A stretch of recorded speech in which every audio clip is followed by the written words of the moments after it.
You're live.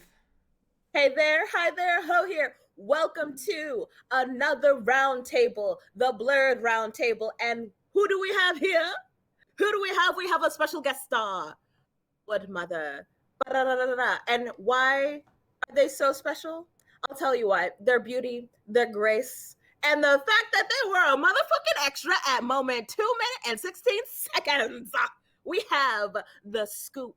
We have the real deal up in here.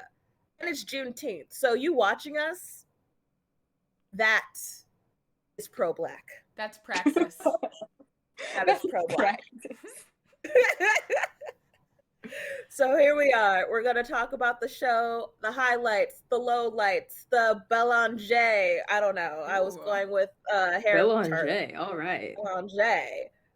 Beliage. I don't know. I actually don't know. But let's start off with our special guest. Would you like to introduce yourself? Give us your thoughts.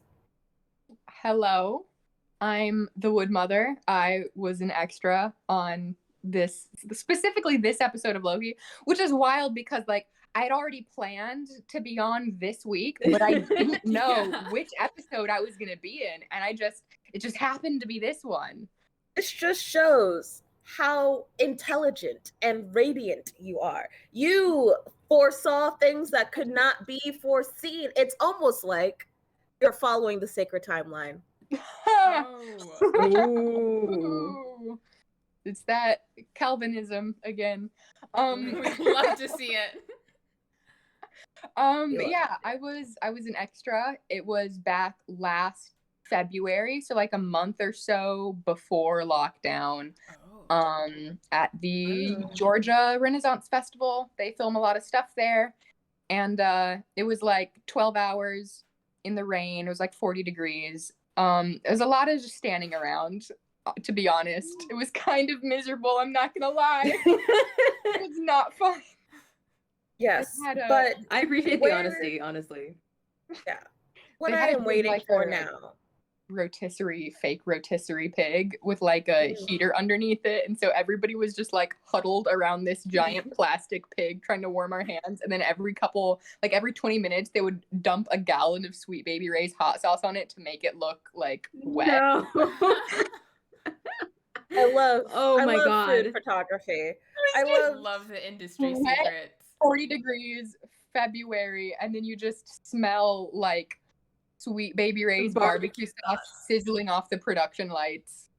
Listen, I will say Sweet Baby Ray's, if I remember correctly, does have a really good like citrus chipotle barbecue sauce. So like, I would be welcome. I'm just picturing or like imagining the wet earth smell mixed with the barbecue sauce. It doesn't really feel pleasant.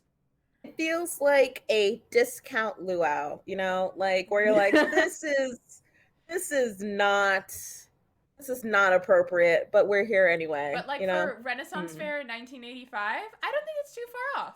I don't think that's too far off. I think it's realistic. On brand.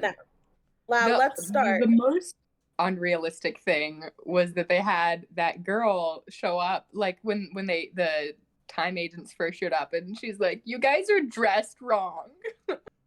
You're not fitting the theme. Some of us need this." Like, no one who is like a regular at Ren fairs would ever say anything like that. Like, we get so many sci-fi cosplayers, and everybody's just always enthusiastic about everyone else's costumes. Nobody's like, "You're dressed like the time cop when you're supposed to be dressed like you're in the 16th century." Like, no one does that. Amazing. Good to know. Now, let's start. Before we dive in, Amelia, I know that this show truly, you could speak on it for years. I could, yeah. But before we do, let's start with everyone. Out of 10, how would you give this episode for you? Starting with our special I really guest. enjoyed it. Okay, I'll start with Momo. Okay. No. Didi can start. I would give it like a 7, maybe. I'm like, I was an OG Loki stan from like 2011, but I'm having a hard time like really getting into this one. I feel like a lot of the dialogue feels out of character.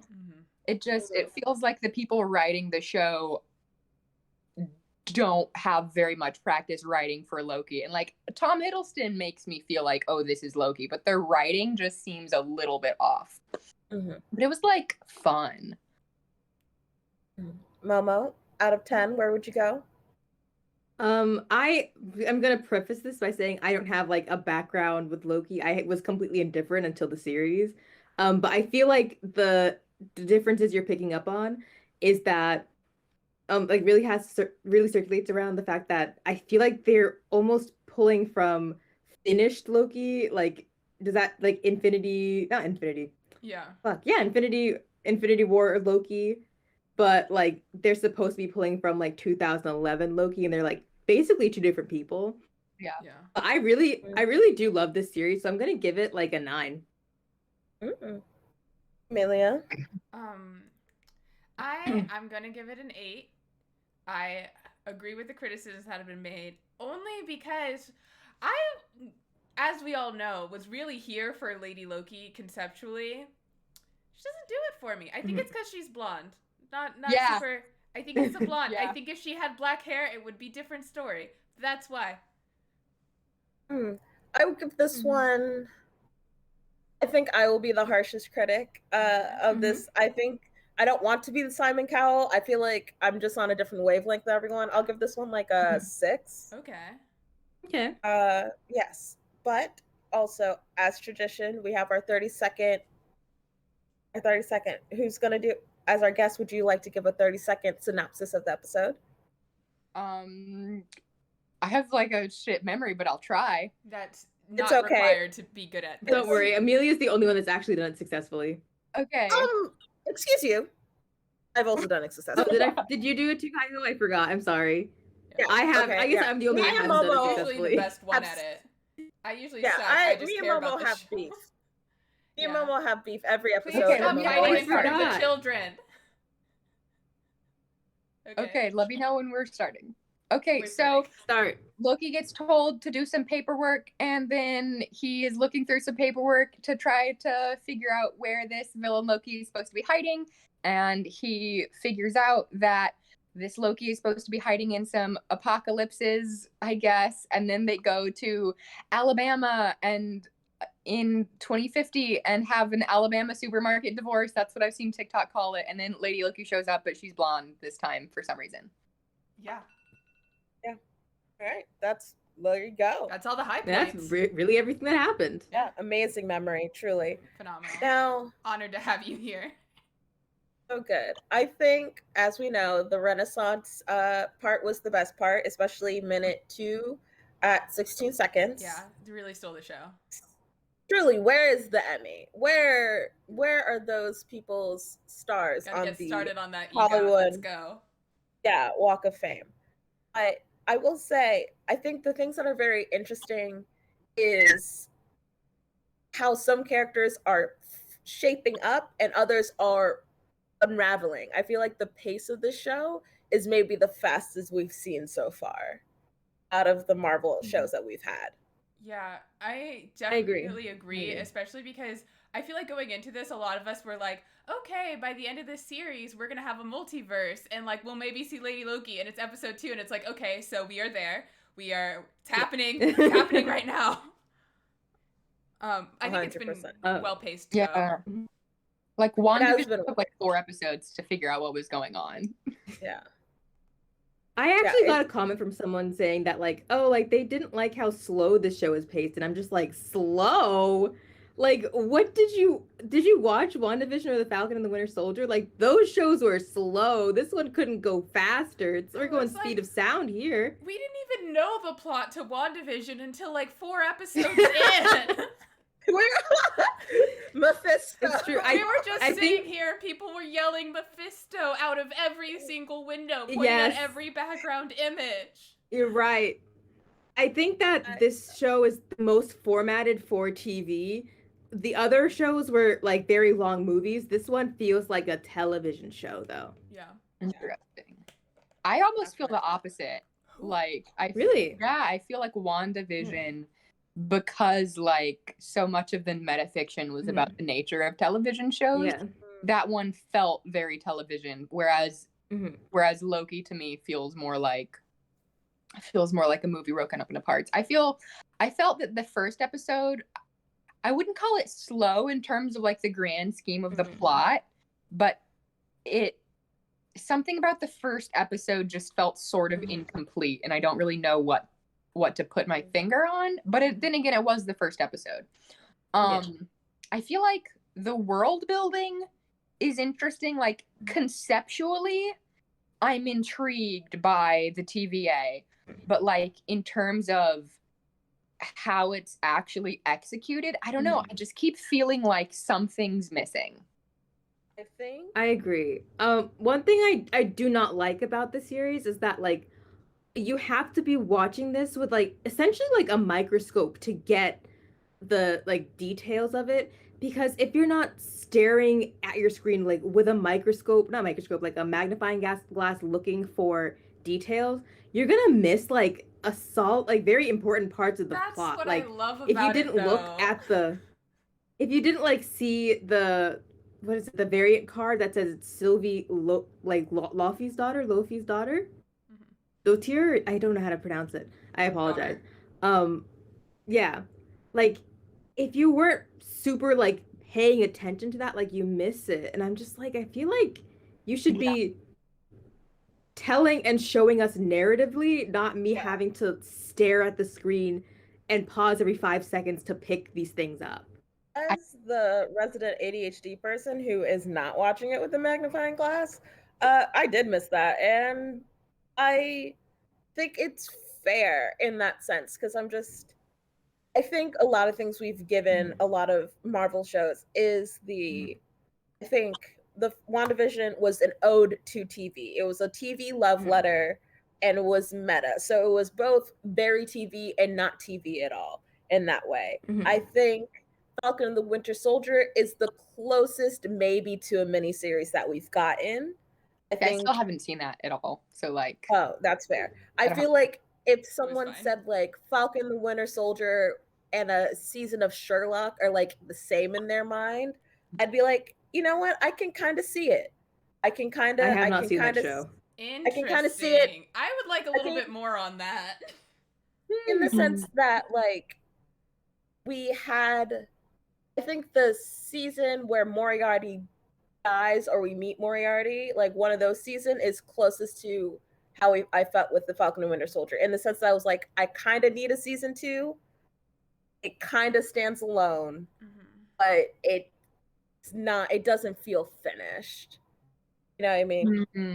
And like it was like, and it was like you can watch like a couple episodes by themselves, but you needed to watch the whole thing. I think this one is the closest to maybe the most traditional, in the sense of like kind of like Doctor Who or any of those shows, Legends of Tomorrow, where you're like, we can have several seasons of this because of the way the plot so far is going. And I do enjoy how they're kind of differentiating these shows by giving them their own vibe. Because it could have been really easy for them to kind of just make it feel like we're watching one long TV show. And they're all very different. I think this episode, it's one of those things where like I think the pacing's very fast. I think Momo is correct in that if you're someone who isn't like laser focused in, it might not read as well as it should, which is how it is. I think WandaVision was also similar to that, but I think it was different because we all knew it was a mystery. This one doesn't feel like like we have to be as finding out the mystery together. Like you're gonna tell us. We're gonna figure it out. We know something's wonky with the timekeepers. We know something's wonky with Mobius. That man, when I say I feel like I'm watching this man become more and more unhinged every second he's on screen. This is so unsettling for Owen Wilson to have aged. Right. Just say that. It's true. Yeah. It's true. How dare he? I feel the same way about Tom Hiddleston, I'm not gonna lie. I feel a lot like I felt at the first Hobbit movie when Elijah Wood reprised his role as Frodo, and it's just like, you're a 30-year-old man. You're not fooling anyone. You have aged since the last time you put this outfit on. Yeah, and it's one of those things where, like, as we talked about last episode, like, there's like this weird thing where not only do we have character plots, like how far can we go with a character, and a lot of us agreed that like this needs to be kind of near the end of Loki because you're running out of things to do, but like these characters are aging because time continues to move forward, and you're just like, and part of me is like, man, I remember when people were shitting on how many Marvel movies we got, but then I mean, these motherfuckers are aging. I was like, oh shit. It's probably should have squeezed in a couple more out of years since Loki's first appearance in the first Thor movie. It's literally been 10 years. Yeah. Well, wasn't the first Thor 2009 or something? 2010? Because Avengers was 2012. And so Thor had to be before Avengers, right? Yes, it was 2011. It was the year 2011. Before. Yeah, it's been a decade, and you know, production. So it's been more than a decade since that man has put on a suit. And they're just like, how's his arthritis? You know, like. Also, I would like to point out that Marvel is currently pulling a Degrassi by like phasing out their like first characters and introducing new ones. I mean, they have to. There's no other choice. They have to. Yeah, like they have the choice. They're getting way too old. But yeah, I think Vision is the safest one because that motherfucker has paint on his face. You know, like you just put on more paint. Yeah, it is smooth out them wrinkles. It is really unfortunate that you have to deal with the mortality of humans in a show where you're like, these gods are thousands of years old, and it's like, really, me, Tony Stark just does that to you. It just ages you instantly. And it's like for all of the other characters, it makes sense. They've been through shit. Like, I don't mind that the other characters look noticeably older, but we're literally supposed to believe this is the version of Loki the day after the events of the Avengers. And they didn't even give him the same haircut. That was weird. He had a different wig. And don't get me wrong. I thought it was his actual hair at this point. Oh, is it? I don't think so. I thought it was his hair. Oh. I was going to say, as someone who is a very staunch Loki fan in every iteration of Loki, he should always have really shitty looking hair. But, like, that's just a fact. It should look like the man's never seen conditioner. It's just oily, like he doesn't know what the hell he's doing, even though he can literally manipulate himself to look like whatever he wants. Like, it just feels right. But it was shorter, yeah. Yeah. I think this doesn't feel like 2012 Loki. And it's like, say what you will about Joss Whedon, he is a garbage person, but he knew how to write Loki. He knew how to write snappy dialogue, and I feel like this one, there are moments when they try to do this snappy sort of chaotic neutral vibe with the dialogue, and it just feels weird. I mentioned in a TikTok, like in last episode, they had Loki unironically use the word bunkum. They had him like point at the ceiling. It just felt weird. Fair. But I'm biased. That's not constructive criticism. I'm just watching this show with absolute blinders, so I'm like, you're not wrong, but I refuse to acknowledge it. No, you're right, but I refuse to acknowledge it. I do think it's one of those times where there is a disconnect. I think it's fine. I think it's one of those times where like I am not hooked into the show yet. I think there is something with the pacing. I think there is something with the dialogue where it's not clicking in for me quite yet. I think it's one of those times where I think this is a show that will get better with a rewatch.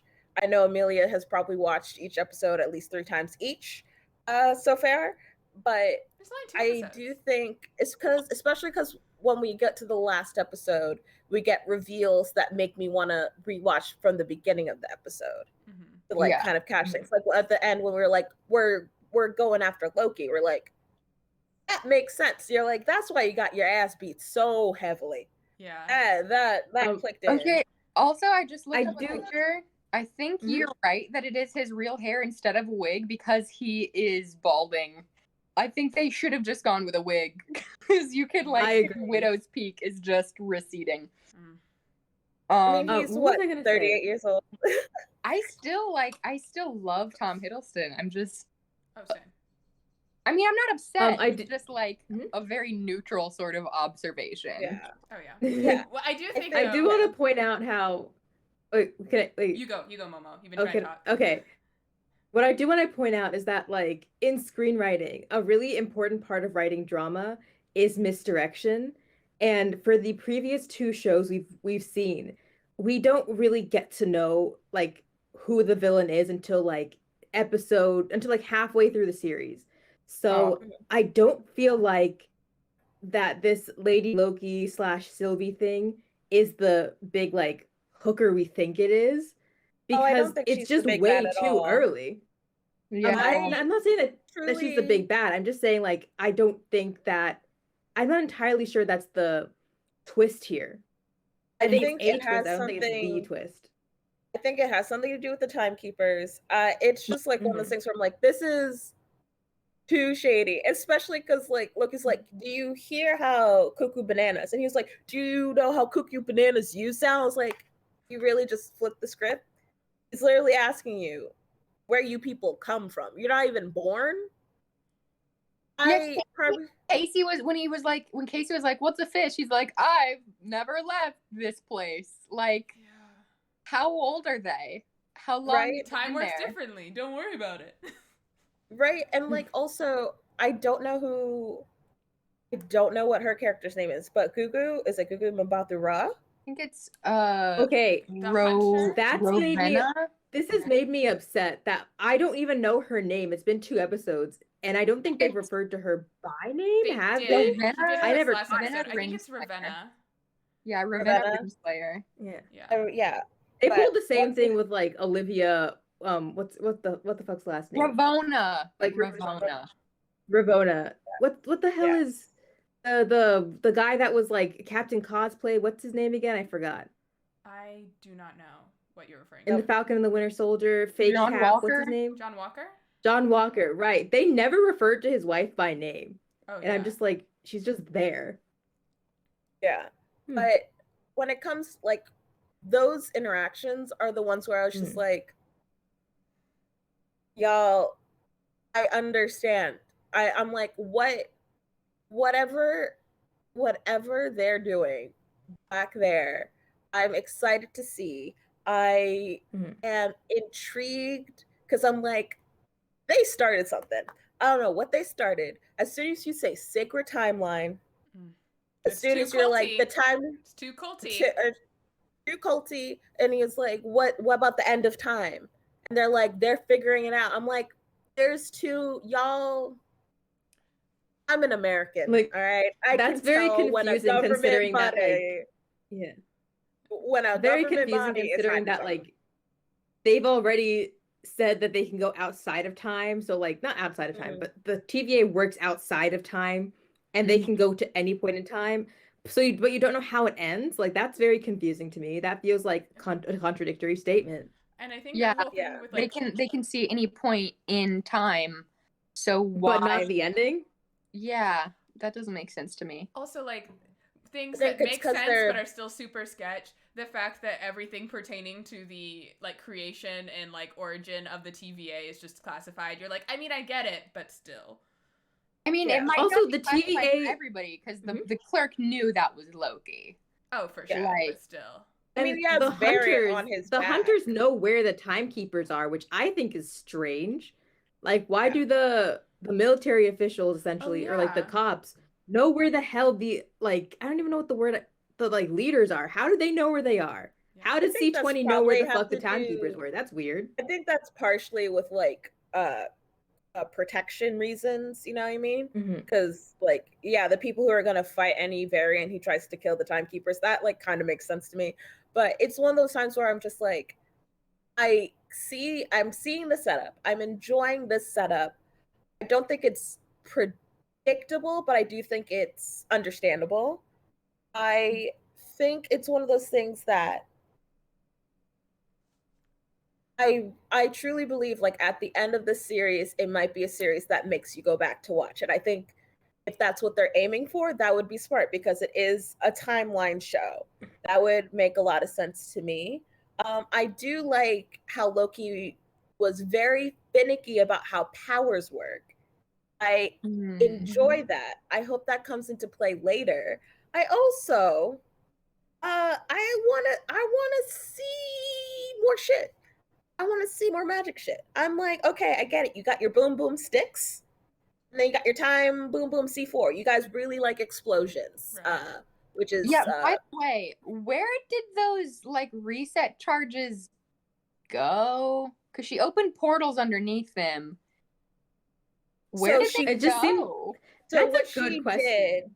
So what I'm understanding is that she did is that so when there's a little blip, they go and they destroy everything in that area that's not supposed to be there, so that it's like because they said they called it pruning, so they just Yeah. like cut it off. So what she did is that because they see that they can use those things to go at any point in time, she picked different points in time and destroyed them randomly and fucked up the timeline that way. So it's like, you're not supposed to be here. We're going to take you back. And she's like, oh, that branch that has all that fruit that's supposed to, bear. That's what she's doing. She's fucking up the timeline by permanently destroying things so they can't fix it, which is a very smart thing to do. Because as he said in the beginning of the episode, that's a great way of saying you're getting rid of everything in existence. That's what the TVA does. She was gonna open up the portals because what was that one who had been held hostage? Yeah. Right? C20. What was it? They were asking her some question and she was like, she knows where it is. Like she knows where the TVA is. I thought that meant that those portals for the reset charges were going to open up at the TVA and that she No, was. I think she's. That's what I thought was going to happen. So, but from my understanding, because what we have is that she's as smart, if not smarter than Loki. She has to be smarter. It's just what you said makes sense. I just feel like the setup with the previous scene for C20 explaining like she knows where the TVA. I guess it was she left. Yeah, it's one of those things where we saw. It's one of those things where like it's like not an obvious battle plan. I don't like using that term, but what she did is like, you guys will not be able to defend the timekeepers because I'm fucking up this shit. Because they can't ignore the timeline. So now, and that's why she left. She's like, that's what she was telling Loki. She was like, you literally don't know shit. You thought you knew shit? That was to us. I thought she literally said that she TVA. wasn't looking for the timekeepers. Yeah, but whatever. So she's not looking for them. Right, but like whatever her big plan is, she gave herself. That's what she's been doing. She's given herself the advantage. She's like, you can't find me. I'm in dead zones where it doesn't matter. You will not be able to follow me or track me because I just destroyed your timeline. What's she doing? We don't really know. All we know is that she knows that she's smarter than everybody. Especially because she's like, you guys are pieces of shit. I'm doing my thing. Especially because since like I don't think she's going specifically after the timekeepers. I don't even know if the timekeepers are like the things that they're alluded to be. I think she's trying to destroy the TVA. They're real. I don't even know if the timekeepers are real. Oh yeah. Yeah, I don't think they are. I think they were literally those statues. I think they just got frozen at some point. And Guguma Bathura is just like, yeah, they're doing their thing. I don't know. But I think like the fact that she's been going around and stealing these charges for whatever big plan she has, and that she went to a specific nexus point and left the candy that would track them to her. I wonder if she did that because she was thinking maybe she needs a Loki. Like, I'm wondering if she did that because she thought maybe they would have to get another Loki variant at some point, because if he's one of the most, like, captured variants, not the most, but one of the more captured, like, one of the more variants who, like, does shit, she would know that they would probably find a Loki and that they might get a Loki to have, and they might bring a Loki to her, because at some point they're going to go to Rocksmart because she left the candy. And at some point, they're probably going to be able to trace the candy to that apocalypse once they find out. And then they'll get there, and then she can do whatever she was doing and then get off. Because if she wanted Loki to follow her, because if she didn't, he wouldn't have, because she very clearly has the upper hand here. Like, I just am not quite sure what they're doing with the, like, I think they might be trying to mix two characters, like Sylvie the Enchantress and then also Lady Loki. I'm not entirely. I feel like that's what they're doing. I don't agree. I don't super agree with that creative choice. That's how I felt when they didn't make Hela Loki's daughter. We all have to move on. So mad. Like, I just feel so mad. I feel like this is a creative choice. Do I agree with it? Not really. But like I might enjoy it later down the line. At this point in time, I'm not really for it. Yeah. See, I don't know I haven't read the comics, but I just sort of know some things from osmosis and from Muso. Like, let's be real. Yeah.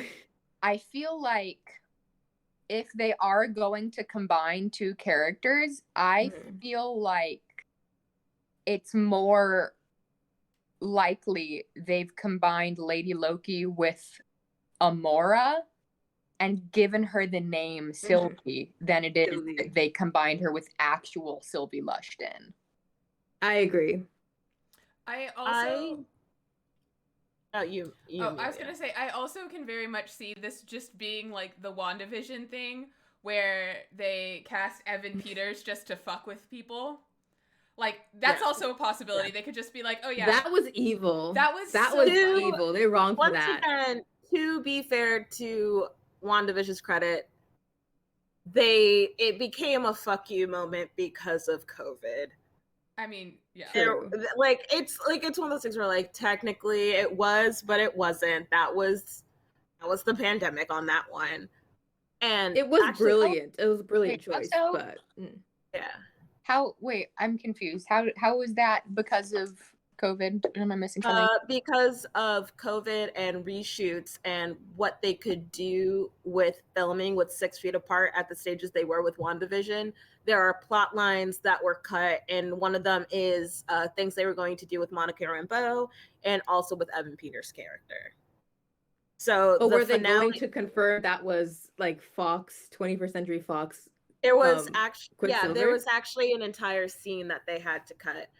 There was also an entire scene with Monica Rambeau, and if you watch the finale again, you'll notice how there's like no one near anyone, and you can see how that was. But I mean, like, were they going to confirm that was Quicksilver? Fox. He had dialogue. I don't know if there was going to be like the full confirmation, but he was going to have more dialogue that was like about him being Quicksilver or being not Ralph. Interesting. Okay. Yeah. So there was like more there that we just didn't. It's like, once again, graded on what we see, not on what should have been. You know what I mean? You're like, but also like you get like each show gets like one pandemic point. There is going to be a panel through the Writers Guild of America with the writers of WandaVision talking about WandaVision. So hopefully they do confirm or deny that statement or talk more about what they were planning to do with that character. Right. Which is also a free event. Oh, that's exciting. I will not go. I feel it's like online. It's Zoom. Oh, okay. Nice. If there was going to be like confirmation that like the Fox universe had crossed over into the Marvel universe, I feel like we would have heard some other info, like when stuff was going on with Tom Holland and whether Spider-Man was still Sony or Marvel. Like, there were behind the scenes talks and meetings that were part of the news. Right. It's like I just give every show a pandemic point. Like, I understand that the reason we don't care about Carly is because they had a pandemic storyline in Falcon the Winter Soldier that they cut, and you're just like, oh, the entire crux of her character arc was just had to be nixed. And you're like, yeah, you can't really. it would be a little fucked up to be like, wow, we have to watch these people die of a pandemic twice. It is, just as a side note that goes off, I started watching Sweet Tooth on Netflix, and a pandemic apocalypse is like very central to the plot, and I was like, oh, bold choice there. Yeah. Bold choice. Yeah. It was just like how the Magnus Archive season 5. Yeah. They had to release a disclaimer like, hey, sorry, we wrote this before the pandemic. It hits too close to home. Our bad. Yeah. We didn't realize our horror nightmare podcast was going to be realistic. Sorry. Yeah, you're just like, okay. And so, which is one of those things where like this show was filming right before the pandemic of last year. So I wonder what the pandemic point will be for this show. And I'm like, when will we run out of pandemic points? I just want what they were supposed to give me. Yeah. I don't want probably with the shows that will come out in like 2022. True shit. Yeah. But anyway, so we all agree the pacing could be better. I strongly believe that it's one of those things where like, I'm going to be on the camp that the more the show develops, the more the past shows will make sense. I really think I think it's going to be a loop. We know you have full faith. We know if you could marry Loki, I would. Amelia's biased. I would marry Loki so much. It would be the worst decision I would have ever made in my life, and I would do it gladly. Like, that would be like, you think I want to sit underneath the earth and just hold a bowl of poison to keep him from causing earthquakes? No, but I'll do it. I have been such a Loki stan for literally, and specifically a Tom Hiddleston fan for literally 10 years. And I'm like sort of disappointed in myself that I'm not as into it as I'd hoped I'd be. Yeah, get well soon. You're allowed to Amelia. Amelia. I feel like I'm not connecting with it as much as I did with WandaVision. But I'm still enjoying it.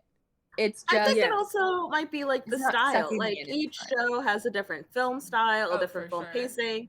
Different design, especially Ravona's office, gave me flashbacks to, what was it? Charade. College? No, Charade with Audrey Hepburn and Cary Grant. It was a spy movie. It's really good, by the way. You should watch it. It's hilarious. It's like, just for the one-liners alone, it's excellent. But I accept this. I will not, because I will forget. But thank you. It's a spy movie from 1963. And like a lot of the set design reminds me of like the interior shots from Charade, especially like within the FBI or the CIA offices. Like it has a very 1960s feel with the lighting and the paneling. 100%. Yeah.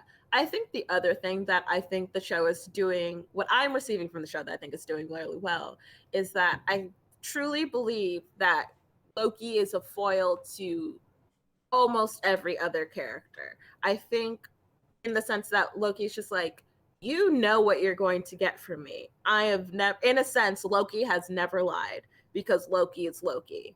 Yeah. And everyone is using that for their own purposes. I think people are like when you're like, when you have someone that you understand so well, how is he like, you know what I mean? Like Mobius is like, I know I'm in your head. I know everything you know. And you're like, no, you don't. You're projecting. You want that ability. And then we also have Gugu Mbatha Ra's character where I'm like, you are also betraying people. I don't know how.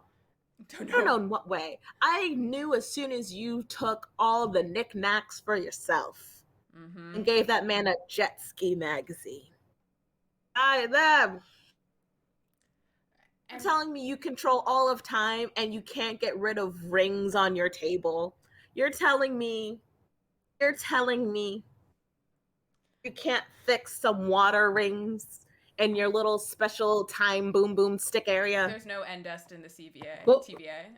One thing we have learned is that the timekeepers on display. The timekeepers are like, they know a lot of stuff and things, but they are not all knowing.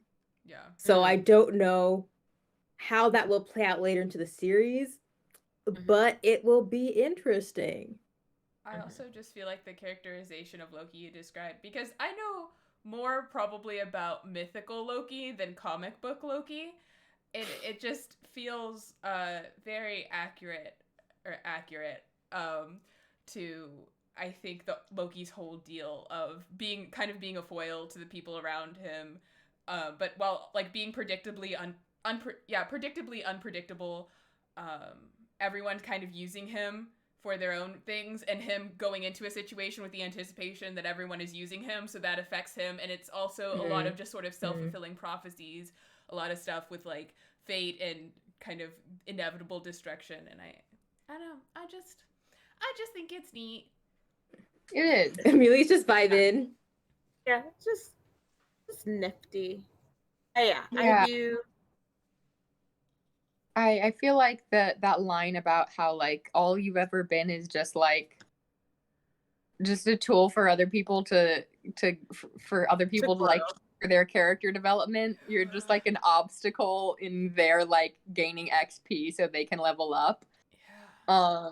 That was rough. Hurt. That was rough. That was like right up there with like you killed your mother, like those two. I just want to say I didn't like Mobius from the get-go. He's a white cop. I think every time Mobius speaks, he's a brat tamer, and that does something for some people. You're not. Just oh my God. It like it is. As I think maybe the only brat on this panel, I despise that. I will not kink shame, but I will kink question. Fellow brats who are into Mobius, do you vet your doms properly? Anywho, I just want to say I feel very validated in hating that motherfucker from the second I saw him. As soon as he talked to that little boy in that church, I was like, there's something wrong with this man. So as soon as he walked up to that child, I was like, no. I feel like I have so many more questions about like the random TVA employees than I do about Mobius, because like that one that was shitty to the kid, and then like the other one who was pushing people around in them, and Mobius had to be like, hey, be nice to them, they're scared. Like, who fucking are these people? What's their motivation? How long have they been alive? I fully believe that they're like children that were taken from like Earth that shouldn't have existed, and then they're like then raised in the TVA. That's why they don't have any like kind of framework for things that they should know. Like Casey should know what a fish is, but he probably doesn't because he was a child and raised by the TVA. How often do fishes interrupt the sacred timeline? Knows. Like, because remember, this isn't just the entire history of Earth; it's the whole universe. Yeah. And for him to have, all of them seem to have such casual, at the ready knowledge about like so many random things across Earth. Like, how long did it take you to learn all of that about? Have we seen any non-humanoid aliens at the TVA? I was gonna say we haven't seen any non-humanoid aliens. Good point. And then also that we're really missing an opportunity for them to do that fantasy thing where they say like two normal things. Like, it's like, yeah, we got some screwdrivers, we got some bobby pins, we got some flex narbs. I just love it. Right. That trope. I truly believe that there are different departments, and that's like Men in Black, where they kicked open and they were just in a fucking locker. Well, we know there's a nightmare department. Whatever the fuck that means. Yeah, I think also it's segregated. I think bitches get snatched. I think bitches get snatched and bitches get reset. I think some people get reset as in a zip zop, and some people get reset as an employee at the TVA, because that would make more sense why Casey doesn't know what a fish is, but Mobius does. Like, Mobius knows what a jet ski is. Like, you would think Casey would know about random shit from Earth. Yeah. You can't have a jet ski and not a fish, because like you can't work at the place and like doing paperwork and not absorb any of the information about what's going on. And this is because I just have such unrealistically high hopes in this show.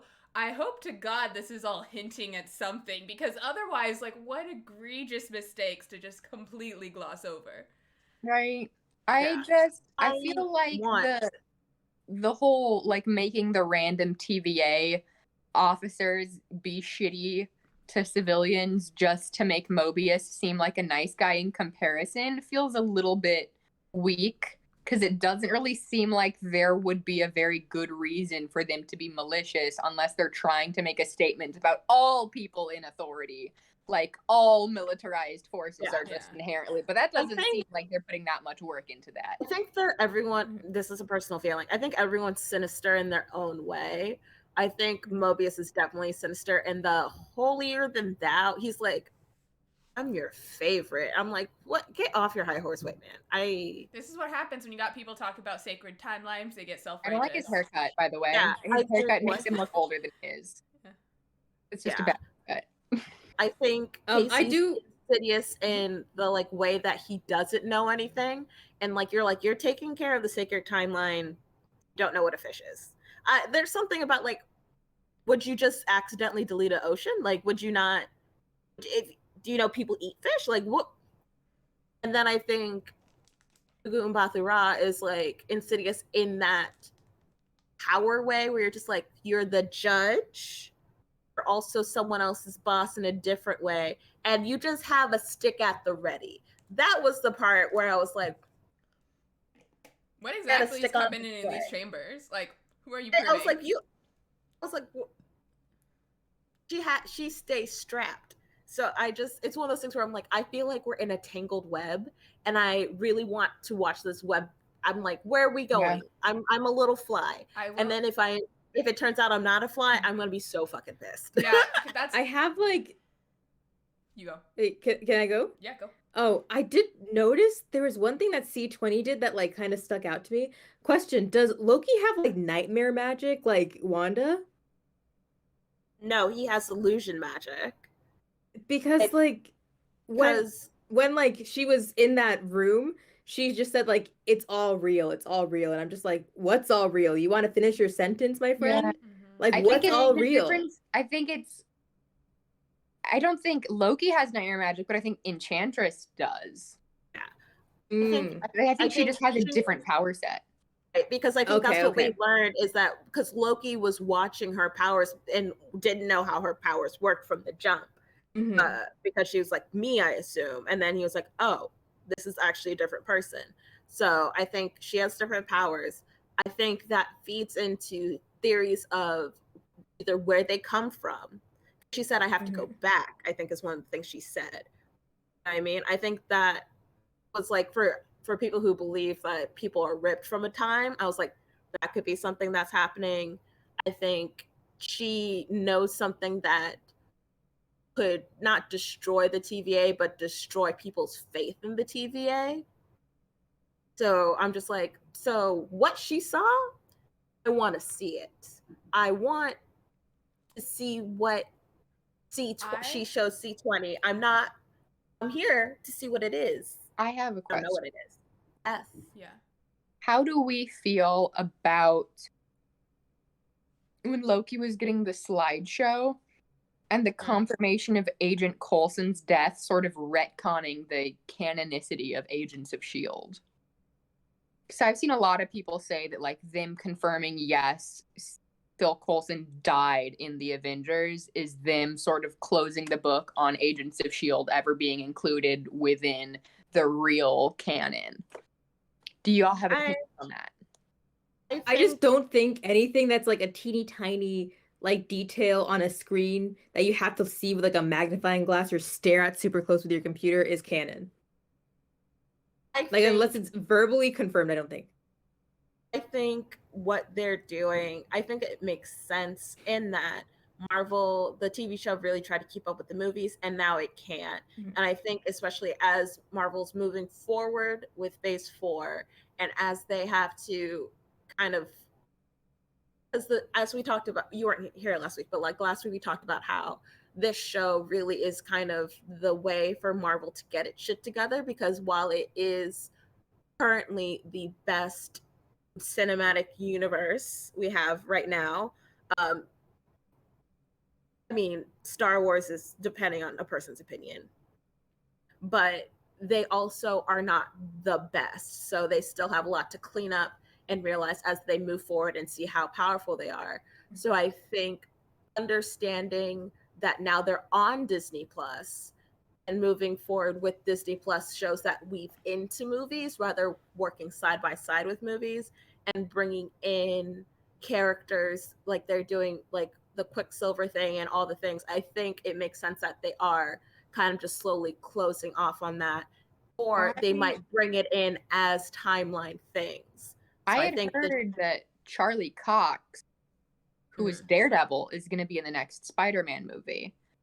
And so, like, that has me, like, where does Jessica Jones fit into the canon? Like, where do the Netflix Marvel shows, like, are those still canon, or are we going to find out that those were a multiverse? Okay. Yeah. I got so many thoughts I've been holding on to. Mm-hmm. So one of them, I think the benefit of this timeline is that now is the chance, and we'll probably see in future movies and future like IPs, that whatever they want to be canon can be canon, whatever they don't want to be canon is a multiverse. Yeah. And I don't think they're going to use that going forward, but I think they're going to use that to sort of like retcon. It's like when Star Wars made the holocron. Like, they are establishing this is what counts and this is what doesn't count going forward. Two, the other thing I wanted to say was that I think that it's real, it's all real. My pie in the sky thing is that that's specifically referring to all of the timelines in the multiverse are all actually their own inherent universes that are real and exist. And the other thing that I wanted to say earlier was that with all of this webbing and things that are being tied and weaved together, I feel like this is exactly how I felt going into, well, this isn't exactly how I felt because we know how I feel about this, but going into Falcon and the Winter Soldier, I remember after episode 3, I was like, they have opened up so many different plot lines that I will only consider this successful if they can satisfyingly tie these up. And then they didn't with like a lot of them, because it just became evident that they were just propping up for future stuff. So I also, I mean, I'm not going to say the same thing here, because literally, like, Tom Hiddleston can just walk around and being Loki for like 4 more hours, and I'm happy. But I do think that part of the success of being an ambitious project is, like you said, once we get to later episodes, things will become clear, and it'll be like those little mini things flashing across the screen for a second that you pay attention to. I don't think those inherently matter. I think those specifically exist so that way later you can say, here were all the signs. But I also think part of the problem too is, like, you don't have to figure it out before the show, and so many people take these shows and is like you do not have to know who Sylvie or Lady Loki or Enchantress is until the show tells you. But when the show tells you, there should be information that leads up to that, because otherwise it's just bad writing. I agree. Yeah. This is also a question that's really off brand, but on brand to what you're saying. Are you whores? Which one of you was simping from that Loki getting up after getting knocked down in the store where he's okay? I needed to know, because I saw too many TikToks where I was like, horny? Y'all horny? The hair flip for me. Yep. I love you. I accept you. I'm glad I now know you on a deeper level. I just needed to know. For Tom Hiddleston literally so hard for years. And I want to be like, so much of it was gender envy before I had language for that.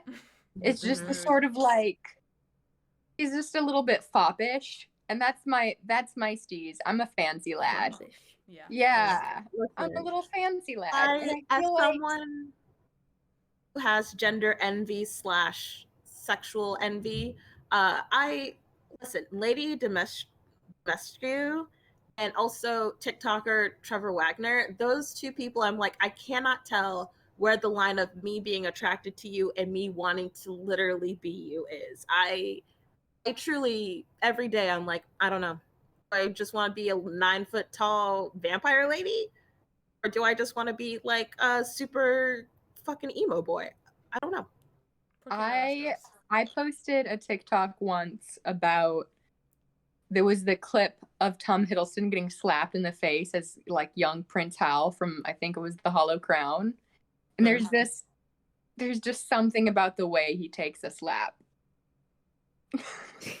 I feel like I learned a lot about you sexually in that one moment, and I am intrigued. I know you're married, but I'm attracted. Hold on, let me see if I can find it. Oh, we don't want to get DMCA striked. Yeah, you can Send it in the group chat. Send it in the group chat. You can seduce me after show. I'm gonna put it out there. Don't worry. I will once again put out the claim. I am the resident whore of the planet of the panel. I can't claim the planet. Yeah, there's not enough data. But I feel like if you wanted to, you could work at it. Yeah. I feel like really applied yourself, but I think you're like, you are in a relationship. Which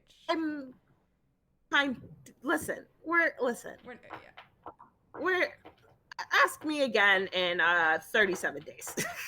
Amazing. Currently pending. Yeah, patent pending.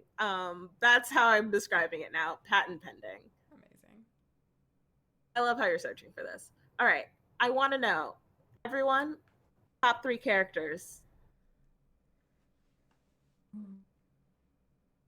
Oh gosh, I need a second. Okay, I'll go first. Number 1 character, Loki. Because someone will have to do something very interesting and fun for Loki not to be my number 1 character in this entire series. Number 2 is Lady Loki, parentheses, question mark, parentheses, because she is smart and mean, and I like it when women who are smart are mean about it. And then third is that one person, I don't know how y'all remember everyone's names when it's just letters and numbers, but the girl who got mind control, because she's had a rough day. She's had an awful time of it. Oh, the one with Hunter B15? Is it the black one? Oh, I was the white one who was crying.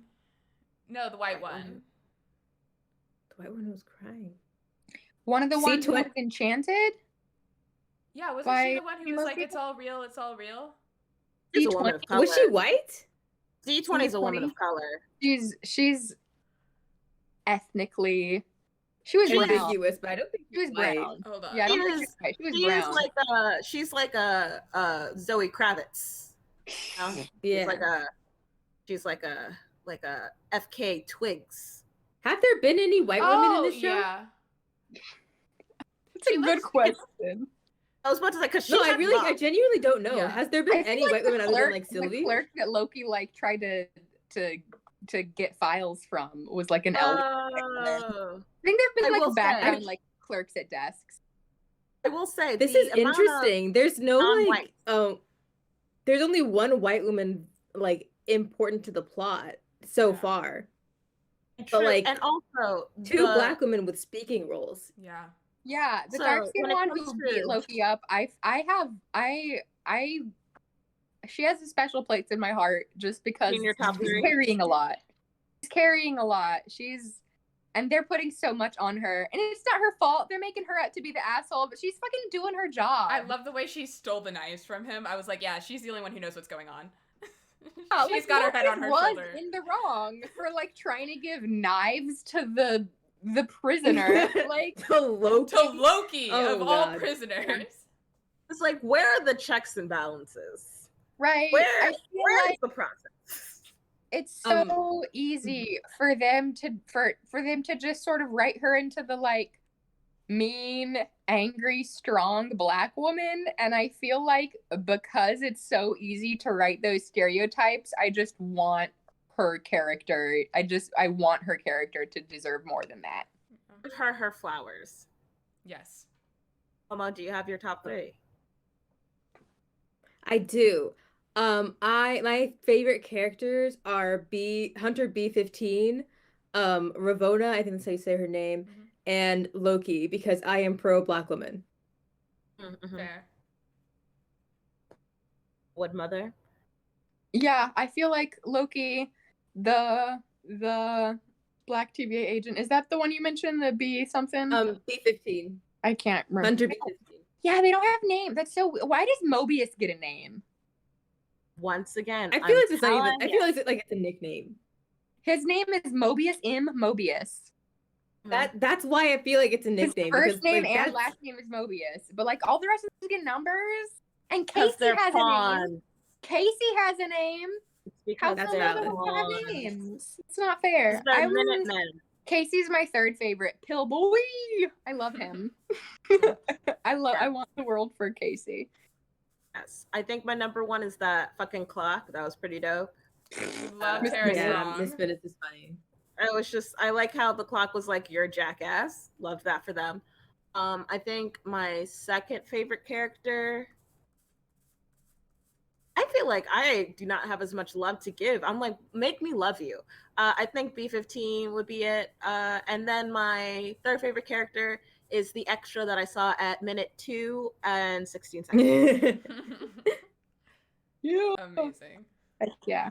Like, I like how you weren't on your own list. I forgot. I intended for me to be like the third one, and then I just the moment came and I forgot. I like saw like several other people in the background. Like I noticed other people that I remember being there with. Like Katie Osoris is there. So is her husband. He's like King Henry. One of my other friends from the Renaissance Festival. Like I like noticed other Ren Fair people in the background. So that was cool. Oh, that's nifty. Well, You know what? I think the biggest plot twist would be that it was Miss Minutes all along. That would be so funny. Right. That like she was the real real orchestrator of all this. TVA. That would be hilarious. listen, I am excited to see where the show goes. I think this is a show that will grow on me. I love the aesthetic. I love that each show is Mhm. truly different from the last. Yeah. I I love feel being on like- this panel with the people, and I love being Black because it is Juneteenth. Yeah. I also I like that each show feels different because I feel like in the beginning of the MCU when you had like Iron Man and like choosing like Kenneth Branagh to just direct Thor, they were really trying to do like different things, you know, with mixed success, but like different things with each of their properties. And then it's just become like we all know like a typical Marvel movie has become so homogenous that I'm glad that at least in the miniseries we get a bit more individual identity. Because like if you take the soundtrack out of Guardians, it's still the same. Yeah, An I Avengers think film, yeah. I think Thor Ragnarok was the most different. Yeah. And then what was a good different? I don't think it was the most Black Panther Yeah. was also one of the most different. I think Civil War was almost the most different because no one really won. There Yeah. wasn't like a happy ending for anyone. Everyone was like, This was not worth it. Yeah. yeah, everyone was just like, I'm tired. And I, as someone who is chronically fatigued, I love it when they're just like, yeah, the ending is that everyone's just fucking Damn, tired. me too, bitch. Yeah, I was feel like a part of my, I wouldn't say disappointment, but like the fact that I'm not connecting with the show as much as I wanted to is just because like back when I was first getting into the Avengers and Thor, I was in high school and I didn't have depression yet. And I feel like part of it is just like I don't have as much capability to care about things as I did when I was a high schooler. Like I will never love anything as much as I loved Doctor Who when I was fucking 16. Like I just don't have It's that amount true. of emotions It's anymore. And I true. feel like part of me is just sad that I just can't really connect to fandom content as much as I used to be able to. Like I feel like I'm just sort of like I'm just watching a show like an adult watches a show, and I'm not like fully gung-ho fandom mode like I was as a teenager, because that's just not where my head's at anymore, and I'm kind of sad. Someone I think play it's just 17 like a by teenager daughter. thing. I think it's like a teenager thing to be like this whole thing is your whole world, but then when you get to be an adult, like you have other thoughts and feelings. So it's just like I still like this thing, but it's not my whole world anymore. Yep. I think people, I don't know. As the oldest person here, actually, how old are you? I'm 26. Oh my God, you're older than me. When did you turn 26? April 11th. Oh my gosh. I turned 26 on July 13th. I think, as someone who's soon to be in the 26 plus club, I think you love things in different ways. I think the depth of the emotion is there. I think it's like kind of like the difference between a high school boyfriend and like an adult boyfriend, where you're like, I don't blindly have a crush like I did in high school. I'm like, fucking good. Like, actually, when people talk about, like, this is my gut reaction to things. When people talk about loving things or like high school, I'm like, if I could never have any facet of my life like high school ever again, I will be fucking happy. I think the difference is that not like things have to work for my love. I think I just know quicker things that are going to tap into my love. And I think in high school, I would force things to be loved by me. Interesting. I mean, Cannot so like relate, but I understand. Yeah, we know this show is tapped in for you. This is for grown folks, okay? No, I think I have the opposite issue, where in high school I was just so depressed and out of it. This was like the one thing that I held on to. And now that I'm older, I'm like, yeah, this is still great. I'm here for it. I think because like the thing, as I've gotten older, I'm just like, I'm just middle school me with slightly more disposable income. And I fully accept that fact. Do you know how hard I rocked out to Paramore the other day? Emergency. Oh, Me at Switchfoot constantly. Ooh. And I'm like, no, the way I will belt out to Sorrow or Missing by Flyleaf at the drop of a hat, that depth of emotion I could not feel in high school. Is it weird that a lot of Flyleaf songs, I'm like, somehow I feel like this is a song about miscarriage? Yes. But in that moment, I'm like, I understand that depth of loss. I've not had a miscarriage, but like, I get there. I feel like this is my thing. Circling back to like Harry Potter, unfortunately. I feel like also, I will let everyone know who's watching. This is like behind the scenes content. We have officially moved on. Oh, so yeah. Well, no. I feel our faves. It's over. It's kind of like how you get an image in your head of a character that comes from fanon, and then you go back to the source material and you're like, oh, they weren't actually that interesting. Yeah. Like Ginny Weasley. This is how, okay, I'm sorry. I've read like 2 Harry Potter books. I've seen some of the movies, but then this is how I feel every time they talk about like fucking marauders, or they're like, these 2 people are in love. I was like, there cannot be. There's only so much space in these books. Are you telling me they have all of these romantic subplots? And then it's like, oh no, none of that happened. It's just everyone agreed that these things actually happened. And I'm like, wait, what? Yeah. I feel like between when I first discovered Loki to now, the like platonic ideal of Loki has remained in my head, and now it no longer matches the source material. I think that's what my problem is. That's fine. That like, is when was the last time is for. I think the thing. When was the last time you watched like Avengers 2012? It's been years. Yeah. I should try again and see how. You know what? Try rewatching it and see if this Loki actually does match up to the Loki in the show, because it might, and you just don't remember it. That's a good point. Yeah. Not to go back to my beginning thing, it might be like a high school boyfriend. I also will say that's fine. We'll get you a nice, sexy 30-year-old bad boy. Amelia, your mind looks blown. I just feel like not that. I'm just thinking, because I was like, I'm trying to connect dots. We're trying to. I think this is a part of the show where we delve into our own psyches to learn things about ourselves. I feel like 2012 Loki had more charisma, but maybe that's just because I was perceiving him through the eyes of a horny 18-year-old.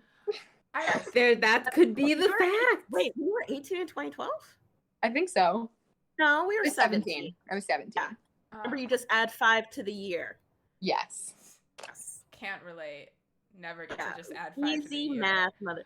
Because we were in 12th grade in 2012, baby. Amelia can only do math in sevens for whatever reason. Well, I was born in 97. Yeah. All right. So was I. The great Interesting. thing about being born in 1995 is that whatever year it was, that was the grade we were in. Oh yeah. Yep. That was just 2006. I was in 6th grade, motherfucker. Yep. And then you just had 5, and then we're like, nice. We also know how old we are. Simple math. My thing messed up because I was only in high school for 3 years, so I started out weird and then it just got shunted, and now I don't know when anything happened ever. Oh yeah, that's me in undergrad. If you ask me anything after 2013 about my own life timeline, I'm like, Who can say? I don't know. I went to school for like a semester and then I dropped out, and then I went back 4 years later for another semester, and then I dropped out again. And for like years after that, I still mentally thought of myself as a college freshman, despite the fact I was like 25. It's fine. I did my undergrad in 3 years, and I was in Argentina for a semester.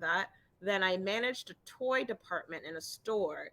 And I did a master's program in Scotland for 1 year, and then I came back, and then I worked at theater as an artist services coordinator, which is why I have technically met famous people that I have forgotten that I have met. And now I'm here. So if you ask me when anything happened, I'm like, oh no, Who's to I wasn't say? in the country for most of it. You know what's funny is that back years ago, my old boyfriend Ian, Ugh, I yeah. wanted to cosplay Loki. I really wanted to. I didn't know why.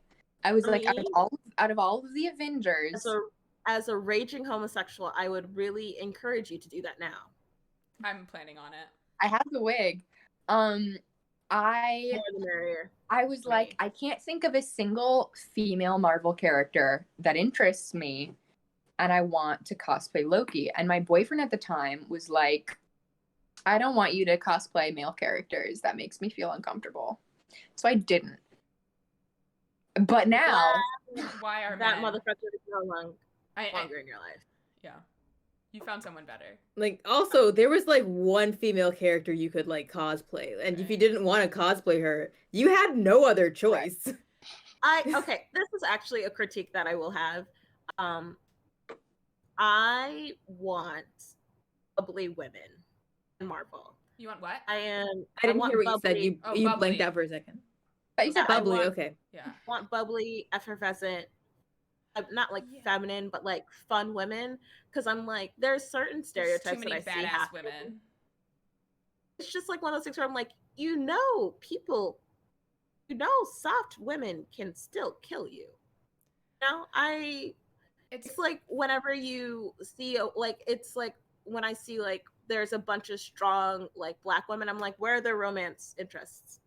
Actually, yeah, actually, you need to sexualize black people, not like the gross way, but like in the way that like you can't you're doing a different thing. I don't want you to go so far in a different direction that like yeah, I saw a Tumblr post once about how the things that are empowering for white women are often like opposite from the things that are empowering to black women. Like 100%. because when white women try to distance themselves from femininity, like something that can be empowering for a white woman is like cutting all their hair off. But for black women, like growing their hair out is like empowering. And like you can't apply the same logic of like white femininity to black female characters. I do want that. Like that's just something else I want. So like I think maybe that is something I want to see. I want one of those women to be spunky. Yeah. Fun. I think it also comes from this like need to when you like people who are writing women are like, okay, why is a woman here? Obviously, she's a super cool badass, and that's why she can keep it on the same level with the guys.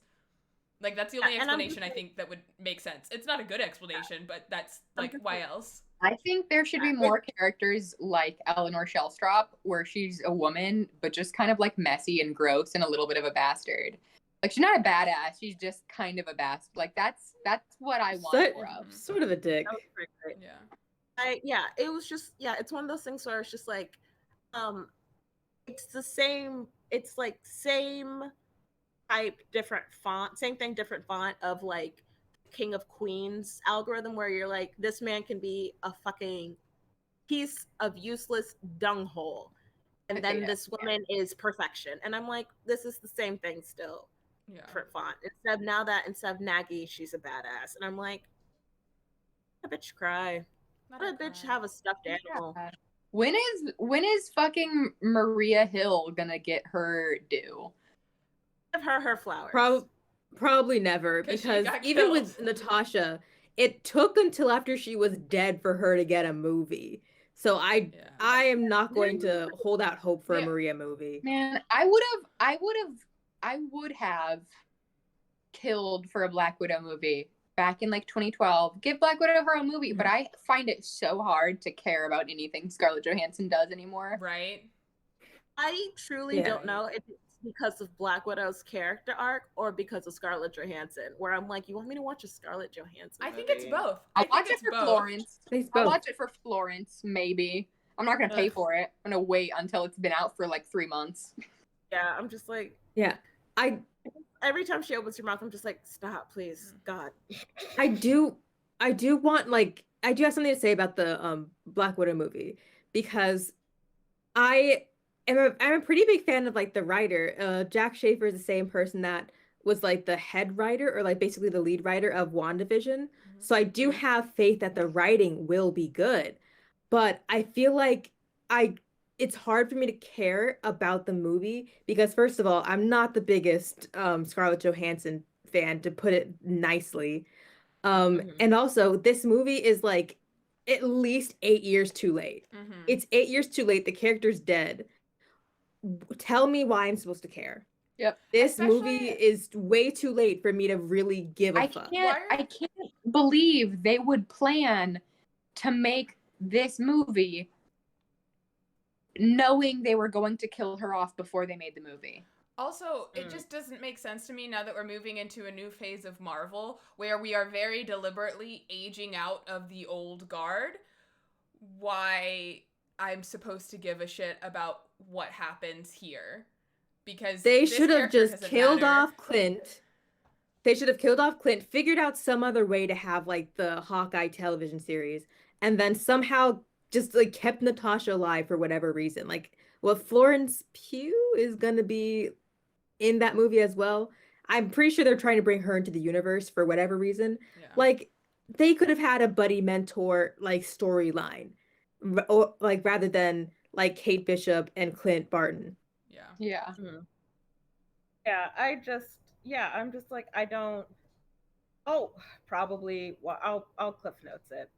I'll figure out what happens. Yeah. Oh, Osmosis, that bitch. I don't know. Yeah, And it sucks. It really does suck because like they're gonna have another female-led movie, and they're gonna be like, see, like it just doesn't sell. Like it doesn't sell because this movie is late. Like nobody cares one about a liked it. character that's been dead for like how many? Because The y'all movie's coming killed out what, her. 2021? Also, Like she that never character's had- been dead for 3 years, and now you're Also- making her movie, Yeah. Also, she never and now you're gonna had be upset when it doesn't do well. She also never had a consistent characterization. Like I No. actually, True. if someone tells, like, I literally don't know what to expect. I just expect to be disappointed. She didn't even have a consistent hairstyle. Yeah, It's true. I It's was true. like, okay, tell me in 5 years this bitch never touched up her roots. But That- still that managed was to the straighten her ugly- hair because it's sometimes That was- curly. So like, which one is happening? That was the ugliest shit I ever saw. I was like, what in the Firebird tail are you doing with that woman? The person who did hair in Endgame did not like Scarlet, and that's okay. Also, I all respect that. they're through in 5 years. They said, is that all the hair growth in 5 years? Like, yeah. Or did she just I like... just haven't gotten a Hair growth, haircut. like white people hair grows like half an inch per month. So like 1 year is 6 inches of growth. Yeah. She probably cut her hair at some point. But then why did we still see blonde? You're telling me that was an Yeah. active choice? The Like 3 blonde- weeks there was before. blonde Active at the bottom, choice. and her roots came in like Active choice to just keep cutting it off. it's wild. I listen. Once again, the characterization of Black Widow truly, it's a thing of mystery. But I feel like that's not, like, the movie's not going to do well, and then they're going to use this as an excuse to not make other female-led movies because their movie about the character they poorly characterized, didn't actually like do their due diligence for the movie didn't do well. Like And because it's a Duh. prequel, like how much bearing is it gonna have on the canon of future movies? Like, is it gonna be one that you Probably can just not. skip over because it doesn't really tie in? The only way is if it's gonna like sort of backdoor pilot like another character, which it could have happened in anything. Could have happened in literally any of the properties. it's just disappointing. Yeah. Is that the note we Well, want to end on? hopefully, I think we have to have another Captain Marvel, and hopefully they, Yeah, we're gonna get the Marvels. They're doing the Marvels, which is gonna be exciting. Yeah, those are exciting. Also, thank you all for a sneak peek into what behind the scenes is. I am Hi Ho Silver. Our guest is the put respect on their name, mother. Amelia, Built Different song. Momo, Catch These Hands, Iscariot. Bye. See you next week. Thank you. Goodbye.